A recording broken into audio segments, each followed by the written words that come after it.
बिस्मिल्लाहिर्रहमानिर्रहीम। अस्सलाम वालेकुम नाज़रीन, यासिर वलीद स्पोर्ट्स मीडिया के साथ एक बार फिर आप तमाम देखने वालों की खिदमत में हाजिर है। सबसे पहले आप तमाम लोगों की चाहत, मोहब्बत, खुलूस का बेहद शुक्रिया जो आप कनेक्ट हैं, चैनल को सब्सक्राइब कर रहे हैं, कमेंट कर रहे हैं और अपनी राय का इजहार कर रहे हैं। नाज़रीन, स्टूडियो में मौजूद हैं मेरे साथ फ़ारूक साहब बहुत अच्छे क्रिकेट पे नज़र रखते हैं और स्पोर्ट्स जर्नलिस्ट भी हैं। आज हम इनसे कुछ बातचीत करेंगे पाकिस्तान वर्सेस यूएसए के हवाले से, जो हमारा मैच हुआ है जिसमें पाकिस्तान को बुरी तरह से शिकस्त हुई है और हमारा वर्ल्ड कप का जो सफ़र है वो अगर मगर पे चला गया है, इस पर बात होगी। और भारत के साथ जो हमारा मैच है 9 जून को, उसकी जो मुमकिना प्लेइंग 11 है उस पर बात होगी और पाकिस्तान अगले राउंड में किस तरीके से जा सकता है उस पर बात करेंगे। सबसे पहले तो फारूक साहब, मैं आपको अपने स्टूडियो में खुशामदीद कहता हूँ कि आप। अस्सलाम वालेकुम नाज़रीन, जैफर भाई आपका बहुत बहुत शुक्रिया। रात वाले मैच पर बात करने के लिए मैं इंतहाई परेशान था और अल्हम्दुलिल्लाह यासर साहब की मेहरबानी कि इन्होंने मुझे दावत दे दी इस काम के लिए। जो रात मेरी गुजरी, जो अब तक का टाइम था बात करने के लिए, मैं बेचैन था इसके ऊपर डिस्कशन करने के लिए कि पाकिस्तान की प्लेइंग 11 से बेहतर जो है ना, यहाँ पिंडी के गली कूचों में खेलने वाले बच्चों का खेल था, जिसके ऊपर जितनी भी बात की जाए वो कम है। हैरान और परेशान कौन किस्म का मैच था वो, जिसको देखने के लिए सारी दुनिया सारी रात बैठी हुई थी और नतीजा क्या निकला उसका अल्लाह ही हाफिज़ है, वो तो आपके सामने ही है। आगे उसके ऊपर चलते हैं, आपको साथ साथ इसके ऊपर रोशनी भी डालेंगे, बताएंगे हालात वाक़यात और जो भी असर साहब ने कहा है उस पर भी डिस्कशन करेंगे आगे। फारूक साहब का दिल बहुत जला हुआ है पाकिस्तान की जो परफॉर्मेंस है उसके ऊपर। फारूक साहब, मुझे ये बताएं कि जो हमारी प्लेइंग 11 थी, पहले तो जो प्लेइंग 11 हमने यूएसए के खिलाफ खिलाई है, क्या समझते हैं आप कि हम लोग एक स्पिनर शॉट नहीं था वैसे हमारा, हमें एक रेगुलर स्पिनर है जाना चाहिए था कि नहीं जाना चाहिए? बिल्कुल जाना चाहिए था जी। मैं दुनिया की वाहिद मिसाल है हम पाकिस्तान जो कि इस टूर्नामेंट के अंदर विदाउट रेगुलर स्पिनर जा रहे हैं, जबकि हमारे पास ये बंदे मौजूद भी हैं। ऑप्शन में आप देख लें कि हमारे पास क्लास के ऑलराउंडर, बॉलिंग ऑलराउंडर जिनमें इमाद वसीम चूंकि फिट नहीं थे, अब वो मुकम्मल तौर पर फिट हो चुके हैं। पहले तो सबसे पहले ये खबर दी जाए कि इमाद वसीम जो है वो मुकम्मल फिट हो चुके हैं और इंशाल्लाह भारत के खिलाफ वो जो स्क्वाड है उसका हिस्सा होगा अल्हम्दुलिल्लाह। चलो ये हमारे लिए एक अच्छी खबर है, एक अच्छी खबर है। हमारे पास एक स्पिनर इब्रार की शक्ल में मौजूद है और हम उसे नहीं खिला रहे हैं। दुनिया की तमाम टीमों को आप स्ट्रेट करें तो वो एक रेगुलर स्पिनर खिला रहे हैं, लेकिन हमें हमारे ऊपर वालों को पता होगा कि हम ये क्यों ऐसा करते हैं, हमारी समझ से बालातर है, मगर होना चाहिए था जो नहीं था, और ये शायद एक हमारी बड़ी वीकनेस। और बल्लेबाजों को, फारूक साहब, बल्लेबाजों को क्या हो गया है? बल्लेबाज ऐसा लग रहा है जैसे यूएसए जाकर वो बैटिंग करने ही भूल गए हैं। रिजवान को देख लें आप, उस्मान खान को देख लें आप, फ़खर जमान को देख लें, इफ्तिखार को देख लें, मतलब इन लोगों को क्या हो गया, कुछ समझ नहीं आ रही है। क्या समझते हैं यासिर बेटा, इनका प्रॉब्लम ये है कि ये मुल्क के लिए कम और ज़ात के लिए ज़्यादा खेलना चाहते हैं। यूँ ही ये किसी भी सिस्टम के अंदर जाते हैं खेलने के लिए तो इनको अपने करियर की फ़िक्र होती है। इनको ये फिक्र ही नहीं होती कि हम पाकिस्तान के लिए खेलें, कि हम अपने लिए अगले मैच में कैसे जगह बनाएं। और इस प्रेशर में ये आप इनको देखिए, मैक्सिमम आउटसाइड की आफ्ताब वालों को बाहर जाती हुई बात को ये चेज कर रहे हैं। फुटवर्क आप इनका देखें ख़त्म हो जाएगा बिल्कुल, कि इनका पाँव उठ नहीं रहा। भाई अगर आपको एक चीज़ नहीं समझ में आ रही है तो काइंडली आप लोगों से अपील है कि आप लगातार सीधे बैट के साथ खेलें, फ्रंट के लिए खेलें, टाइम लें, आप 8-10 बालें लें, अपने आप को सेट करें। इतनी जल्दी में है कि जिसकी कोई इंतहा नहीं है। फिर आप में बात होगी आगे फिर इनकी फील्डिंग के ऊपर। माशाल्लाह उसकी तारीफ़ करने की ज़रूरत नहीं, आपको नज़र आ रही थी कि वो किस क्लास की फील्डिंग कर रहे थे। लेकिन फिलहाल इनकी बात जो बैट्समैनों की हो रही है तो तमाम बैट्समैनों ने खुद आउट हुई हैं, बॉलर ने किसी को आउट नहीं किया है। बिल्कुल ऐसा ही है, खुद से जो है वो हमने ऐसे ऐसे तजुर्बे किए और हम हर बॉल जो है वो फील्डर के पास पहुंचाते रहे हैं। बड़े वो कैचिंग प्रैक्टिस हमने बहुत अच्छी करवाई और हम लोग हमें एक चीज़ से कासर हूँ समझने से कि हम लोगों को बॉलिंग में क्या हो जाता है। मतलब हम इतने अच्छे जो है वो स्पेल्स फेंक रहे होते हैं। जैसे अगर हम बात करें कि हारिस रऊफ का जो आखिरी ओवर था जिसकी वजह से मैच का जो है वो एकदम, मतलब मैच हम अपने हाथ में ले आए थे। 159 स्कोर था, 159 स्कोर किसी भी तरह से पाकिस्तानी टीम को नहीं, हम डिफेंड नहीं कर सकते कि बहुत अच्छा स्कोर था, लेकिन बॉलर्स ने अपना काम दिखाया और लेकर आए। 33 रन चाहिए थे आपको आखिरी 4 ओवर्स में। उसके बाद नसीम शाह आते हैं, वो एक ओवर में 7 रन देते हैं। फिर आपके पास मोहम्मद आमिर आते हैं, शाहीन शाह अफरीदी आते हैं, वो आप 7 रन देते हैं। फिर आते हैं आपके मोहम्मद आमिर, वो 6 रन देते हैं। और उसके बाद हारिस रऊफ के पास बॉल दी जाती है और हारिस रऊफ को 13 रन डिफेंड करने हैं। 14 जीतने के लिए चाहिए थे यूएसए को, 13 रन जो है वो बराबर करने चाहिए थे और हारिस रऊफ माशाल्लाह से 13 रन खा गए। एक चौका, एक छक्का, सिंगल डबल दे के उन्होंने 13 रन किए और बराबर हो गया मैच। माजी की मिसालों में अगर हमारे हिस्से में एंड के ऊपर 7 रन बनाने आ जाते किसी टीम को, वो नहीं बना सकती थी। बिल्कुल ऐसे ही है। हारिस रऊफ ने न्यूजीलैंड के खिलाफ बहुत अच्छी वसीम performance दी। अकरम, वकार यूनुस, इमरान साहब खैर बड़े नाम हैं, उनको तो आप पीछे अभी इसके बीच में ना लाएं।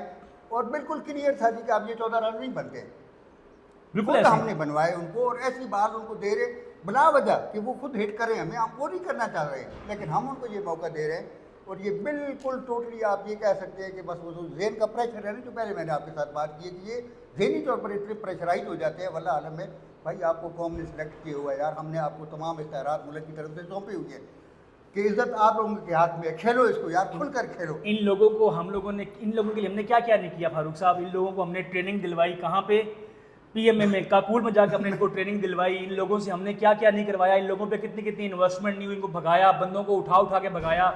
वो सोचे जिस बंदे ने आजम खान को उठाया हुआ होगा उस बंदे का क्या हाल हुआ होगा। मतलब ये पोजीशन, इतना कुछ करने के बावजूद आप लोगों ने वहां जाके ये परफॉर्मेंस दी और आप मैच हार गए। आप सुपर ओवर में बात करें फारूक साहब, हमने पहले तो आपकी निकलती हुई बात से बात करें कि पाकिस्तान के अंदर अल्लाह के फजल से 3 कीपर खेल रहे हैं जी ऐसे ही रेगुलर कीपर खेल रहे हैं हमारे मायनाज कीपर, माशाल्लाह अल्लाह उनको फिट करे, वो सैयद खान है, उसके बाद उस्मान और फिर आजम खान। मेरे ख्याल में इसकी ज़रूरत नहीं थी, इनमें से किसी एक की जगह पर अगर आप उसको खिला लें इब्रार को तो आपकी टीम में ज़्यादा बेहतर आ बिल्कुल ऐसे ही है। बिल्कुल आगे चले जी सुपर ओवर के अंदर समझ से बालत आ रहा है। सुपर ओवर में लोग 1, 2, 3 डाउन के बैट्समैन भेजते हैं।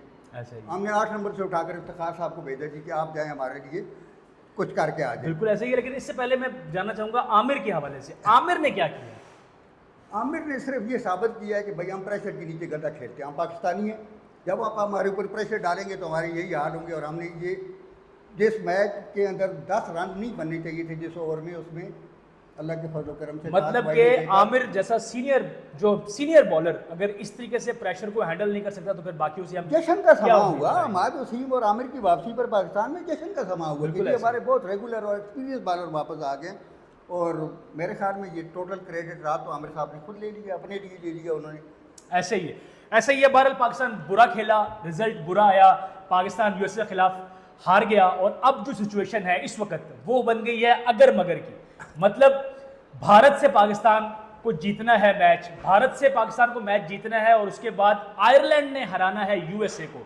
पाकिस्तान हारा हुआ है आयरलैंड से पिछले अगर सीरीज की बात करें, और अब यूएसए से पाकिस्तान हार गया है वर्ल्ड कप में। अब आयरलैंड ने हराना है पाकिस्तान यूएसए को, तो पाकिस्तान के कुछ चांसेस बनते हैं। अगर मगर की सिचुएशन है लोगों का मरहला बनेगा सुपर 8 में जाकर या नॉकआउट सिस्टम के अंदर। हमारा डे 1 से पहले लीग मैचेस से अगर मगर का सिलसिला हमारी शुरू- अगर मगर की अगर सूरत मगर हाल का बन गई है। सिलसिला फारूक साहब जल्दी से हम लोग डिस्कस करेंगे जो पाकिस्तान इंडिया का मैच है 9 जून को होना है। मुझे बताएं मुमकिन प्लेइंग 11 क्या हो सकती है और आपकी प्लेइंग 11 क्या है, और फिर उसके बाद मैं डिस्कस करूंगा मेरी प्लेइंग 11 क्या देखो होगी। जी, अगर मेरी प्लेइंग 11 के ऊपर होगा तो मैं तो खिलाऊंगा हमाद वसीम को भी और इब्रार को। पहले तो स्टार्ट लेते हैं हम ओपनर से। ओपनर खिला दीजिए आप इसको। मेरे हिसाब से अगर आप ओपन करवाएं फखर से तो ज़्यादा बेहतर है मेरे हिसाब से, ठीक है। इंडिया के आगे। ठीक है, और फखर के साथ रिजवान को भी। रिजवान आ गए जी। हाँ। फखर और रिजवान, जी। फिर वन डाउन कौन आ गया? बाबर आजम। वन डाउन बाबर आजम आ गए, बिल्कुल ठीक है। उसके बाद उस्मान खान नंबर 4 पे आ गए। 4 नंबर के ऊपर आए। उस्मान खान उस लेवल ठीक के है। ऊपर नहीं आ रहा है तो उसका कंसिस्टेंस बहाल करने के लिए आप उसे नंबर 4 के ऊपर लें। बिल्कुल ठीक है, 5 नंबर के ऊपर आप लाएं शादाब को। ठीक हो गया, बिल्कुल सही, ठीक चल रहा है बिल्कुल आपका। ठीक है। और छठे पे फिर इमाद वसीम आ गया। हमाद वसीम आने मिडिल ऑर्डर में आपका जानदार बैट्समैन बनता है, पावरफुल हिटर है आपका। ठीक यहाँ है। आपके चूंकि मैच लीडर तक किया होता है 6 विकेट तक, ऐसे इसके ही। ऊपर अगर वो आता है तो वो फिनिशर आपका बहुत आउटस्टैंडिंग फिनिशर है। बिल्कुल ऐसे ही है। और नंबर 7 पे कितने बंदे को तजवीज़ करते हैं आप, किस बंदे को? मेरे हिसाब से नंबर 7 पे आप इसको सीख रहे हैं, क्या नाम है, इब्रार अहमद को नहीं होना चाहिए। इब्रार अहमद को आना चाहिए मेरे हिसाब से। नंबर 7 पे इब्रार इब्रार अहमद को आ अहमद जाना को चाहिए। और और उसके बाद मेरे ख्याल में हमें 3 चारों आपके पास आपके आ गया मोहम्मद आमिर आ गए, चारों फास्ट बॉलर आपके आ जाते हारिस हैं। रऊफ, नसीम शाह और शाहीन शाह अफरीदी। बस मेरा भी कुछ प्लेइंग 11 कुछ मिलती जुलती है।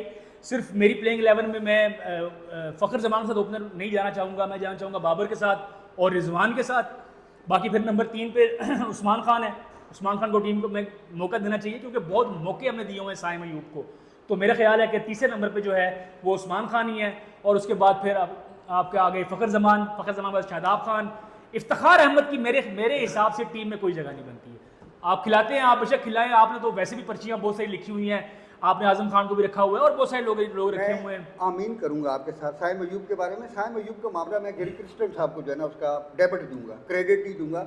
उस पर वो एक ही शॉट खेल रहा है, लेग साइड की शॉट खेल रहा है, उठाकर दे रहा है पक्का जनाब वाला, पक्का एक उसको मार किए हुए तमाम टीमों ने कि इस बंदे ने यहाँ पर आ रहा है। तो गिरी क्रिस्टन ने उसको बाल बराबर भी तब्दीली नहीं लाई उसके अंदर, ना उसकी बैट में ना उसके फुटवर्क में कि वो उसको स्ट्रेट खिला दे, उसको आप ड्राइव वो खिला नहीं खिला रहा है, वो लेग साइड के ऊपर ही खेल रहा है। उसकी तो जगह बन ही नहीं पाती, किसी सूरत के अंदर नहीं बन पाती।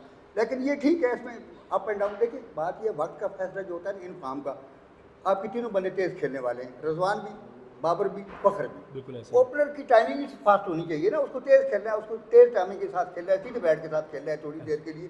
तो इनमें से आप कोई भी एक आध चेंज कर लें, लेकिन ये एक बेहतरीन टीम है इंडियन के मुकाबले के लिए। दूसरा इन तमाम खिलाड़ियों से गुजारिश है, अगर हमारी बात किसी वजह तक इनसे पहुँच पाती है कि अपने आप को ज़हनी तौर पर स्ट्रांग रखें। यहाँ कोई 1 to 1 मुकाबला नहीं हो रहा है, कोई कुश्ती का मैच नहीं है कि ये ताकत का मैच है, ये टेक्निक का मैच है, माइंड का मैच है, और डे बाई डे मैच है। कल क्या हुआ था ख़त्म हो जाएगा, उसको भूल जाएं आप। कल एक नए जज्बे के साथ आप ग्राउंड के अंदर उतरे। अल्लाह पाक आप लोगों का हामी नासर हो, हमारी तमाम दुआएं आपके साथ हैं, लेकिन आप खुद भी कोशिश करें अपनी तरफ से। जी फारूक साहब, बहुत शुक्रिया आपका, आप आए और कुछ बात करूँगा अपने सामाईन से कि हमें स्ट्रांग होना है, टीम को स्ट्रांग होना है। इंडिया पाकिस्तान का मैच है, बहुत हमारी नेक तमन्नाएं हैं। हमें बिल्कुल भी किसी भी हवाले से हल्का लेने की ज़रूरत नहीं है। मैंने पहले भी कहा था कि अगर हम यूएसए के खिलाफ हार भी जाएं तो हम इंडिया को सरप्राइज़ दे सकते हैं। तो इंडिया पाकिस्तान का जो मुकाबला होगा वो इंशाल्लाह एक नए जुनून और जज्बे के साथ होगा, और मुलाकात होगी इंशाल्लाह 9 जून को इंडिया पाकिस्तान के मैच में। फारूक साहब मेरे साथ होंगे और हम लाइव सेशन करेंगे इंशाल्लाह। अपना बहुत ख्याल रखिएगा। अपने मेज़बान यासिर वलीद को दीजिए इजाज़त। अल्लाह हाफ़िज़।